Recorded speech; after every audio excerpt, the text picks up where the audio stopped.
Tree by Phoebe, Gilman.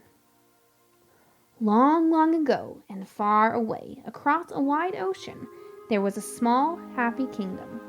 In a big castle at the top of its highest hill lived the king and his daughter, Princess Leora. Princess Leora loved playing and singing and dancing, but most of all, she loved balloons. The castle was always full of them.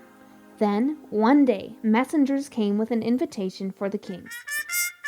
His Majesty, the King of Kelowna, invites your Majesty to a royal tournament. Please bring your bravest knights. Can I come too? Princess Leora asked. I'm sorry, said her father. Not this time, but I won't be gone long, and your uncle will look after things here. I want you to help him. Not the Archduke, Princess Leora said. I don't like him. He's grumpy and he never plays games. And what will I do if something goes wrong? Don't worry, said the king. You can always signal me. Just gather a bunch of your balloons and release them from the tower. Wherever I am, I will see them and come home right away. He kissed his daughter goodbye and rode off. As soon as the king had gone, the Archduke rushed in with the meanest guards in the kingdom. At last I have the chance I have been waiting for. Now I will be king. Guards, lock the princess in her room and destroy all her horrible balloons. Destroy every balloon in the kingdom. Princess Leora could hear the sound of balloons popping everywhere. How could she signal her father if she had no balloons? But there was something that the Archduke did not know. A secret passage that led to the chamber of Leora's friend, the wizard. Quickly, she slipped through a small opening behind a curtain and entered a dark, twisting stairway inside the walls of the castle. At last she came to the wizard's chamber. You must help me, whispered Princess Leora. Quickly, she told the wizard what the evil Archduke had done. There's only one thing to do, the wizard said. Find one whole balloon before the next sunrise. Plant it under the tree that grows in the courtyard and say these magic words. Moon balloon, tickle the tree. 4 balloons, more balloons, blossom for me. The sun was setting as Princess Leora slipped through the castle gates to begin her search. She visited the richest lord in the city, but all his balloons had been broken. She asked the butcher, she asked the baker, she asked the old toy maker, but no one had any balloons. She looked through the dark alleys. She hunted in the empty marketplace and knocked on every door. At last, dawn was near, and there was nowhere else to look. Sadly, Princess Leora sat down by a small cottage.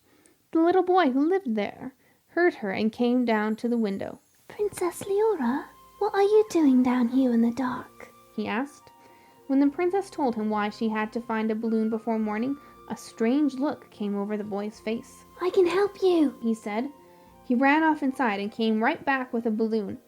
When I heard all the balloons popping, I hid my last one in the back of my closet. I wanted to keep it, but you need it more than I do. Princess Leora thanked the boy and ran back through the empty marketplace, past the stores of the butcher and the baker and the old toy maker, past the rich lord's house and through the castle gates. The moon was just beginning to fade when she came to the tree in the courtyard. She knelt down to it, dug a hole, and planted the balloon in it. Then she said the magic words, moon balloon, tickle the tree. 4 balloons, more balloons, blossom for me. Suddenly, the tree began to quiver. Tiny balloons blossomed on it and began to grow bigger and rounder. Princess Leora reached up to touch one, and hundreds came floating down.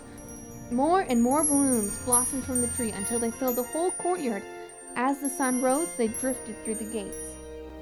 People leaned from their windows and rushed into the streets, shouting and pointing and laughing. Pop those balloons, the Archduke shouted to his men. But whenever they tried, the magical balloons whizzed away. Before long, the whole city was filled with balloons. All the shopkeepers had to close their doors. All the chickens had to fly their coops. All the traffic had to stop. Still, the trees kept blossoming. All the workers had to play, All the schools had to close. Balloons were everywhere. Still, the trees kept blossoming. The Archduke jumped up and down with rage when he saw his guards couldn't pop the balloons. He rushed at the tree with his spear, but suddenly a balloon blossomed on its point, and he bounced right back on his bottom. Just then a balloon burst forth from the end of every spear. Madder than ever, the Archduke ran after Princess Leora, shouting, "I'll get you for this!" Far away, the king was riding through a dark forest when he saw a balloon caught on a branch of a tree. He thought it was a strange place for a balloon to be, but when he came to the edge of the forest, he saw something even stranger. His whole kingdom was filled with thousands and millions and zillions of balloons. "Leora," the king gasped. "she must be in grave danger. Back to the castle at once!" When the king galloped into the courtyards, he could see the Archduke screaming at the princess. "You spoiled everything. He shouted at her, It isn't fair. I wanted to be king. Princess Leora was right about you, you traitor." Knights, put the Archduke and his men right where they belong, in the dungeon. Then the king invited everyone in the kingdom to the biggest party there had ever been. The people played and danced and sang, and Princess Leora opened the royal treasure chest and gave everyone a present. The balloon tree stopped blossoming as the moon rose, but the party went on and on into the night. All the people stayed up past their bedtime. As for the Archduke and his men, they were in the dungeon for a long, long time, but they were never bored. They kept very, very busy, blowing up balloons.